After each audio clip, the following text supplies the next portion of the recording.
मराठी, तुमचा विश्वास आमची ताकद. शेतकरी कर्जमाफीच्या मुद्द्यावरून राज्यातील राजकीय वातावरण पुन्हा एकदा तापण्याची शक्यता आहे. क्रांतिकारी शेतकरी संघटनेचे संस्थापक अध्यक्ष रविकांत तुपकर यांनी सरकारविरोधात पुन्हा एकदा एल्गार पुकारला आहे.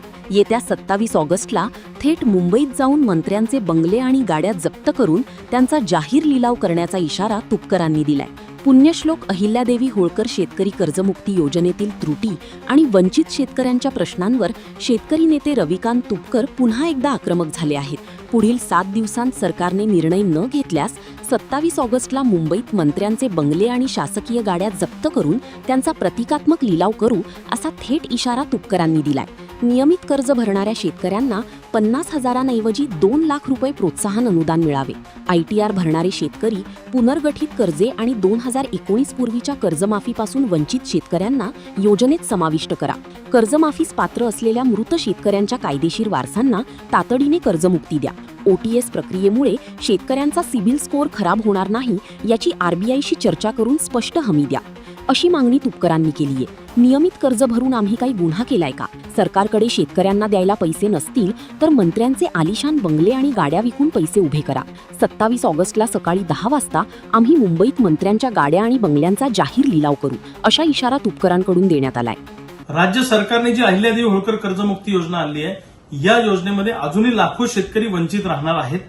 नियमित कर्जदार शेतकऱ्यांना सरकार फक्त 50,000 रुपये अनुदान देणार आहे. त्यामुळे नियमित कर्ज भरून आम्ही गुन्हा केला का, असा संतप्त सवाल महाराष्ट्रातल्या नियमित कर्जदार शेतकऱ्यांकडून येतो आहे. म्हणून या शेतकऱ्यांना 2 लाख रुपये अनुदान दिलं पाहिजे, अशी आमची मागणी आहे. दुसऱ्या बाजूला 2019च्या अगोदर ज्या काही कर्जमाफी योजना आल्या, याच्यातनं अजूनही लाखो शेतकरी वंचित आहेत. त्याही शेतकऱ्यांचा समावेश या कर्जमुक्ती योजनेमध्ये केला पाहिजे, अशी आमची मागणी आहे. ITR भरणारे शेतकरी श्रीमंत नसतात. इतर लोन मिळण्यासाठी ते टेक्निकली ITR भरत असतात.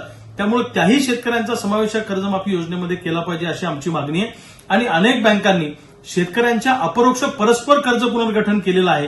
या पुनर्गठित शेतकऱ्यांचाही समावेश या कर्जमाफीमध्ये करा, अशी आमची मागणी आहे. रूपांतरित ज्यांचं कर्ज झालेलं आहे त्यांचाही समावेश या कर्जमाफीमध्ये करा. आणि सिबिल आमचं खराब होणार आहे या तडजोड योजनेमुळे, त्याच्यासाठी राज्य सरकारनं रिझर्व्ह बँकेशी बोललं पाहिजे आणि रिझर्व्ह बँकेनी नॅशनलाइज बँकांना आदेशित केलं पाहिजे की सिबिल खराब करू नका शेतकऱ्यांचं. या मागण्या घेऊन सातत्यानं अनेक दिवसांपासून आम्ही लढाई करतो आहे. राज्याचा दौरा आमचा झालेला आहे.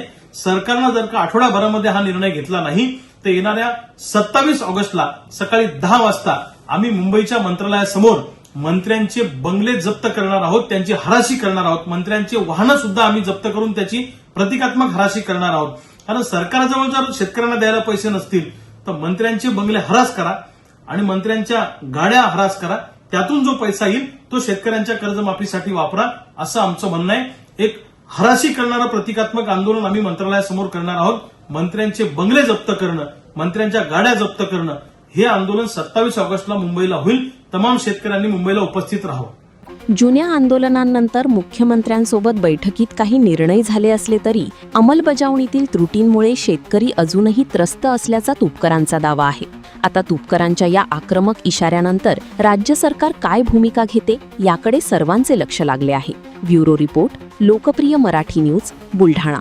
अशाच ताज्या आणि वेगळ्या घडामोडींसाठी पाहत रहा लोकप्रिय मराठी न्यूज.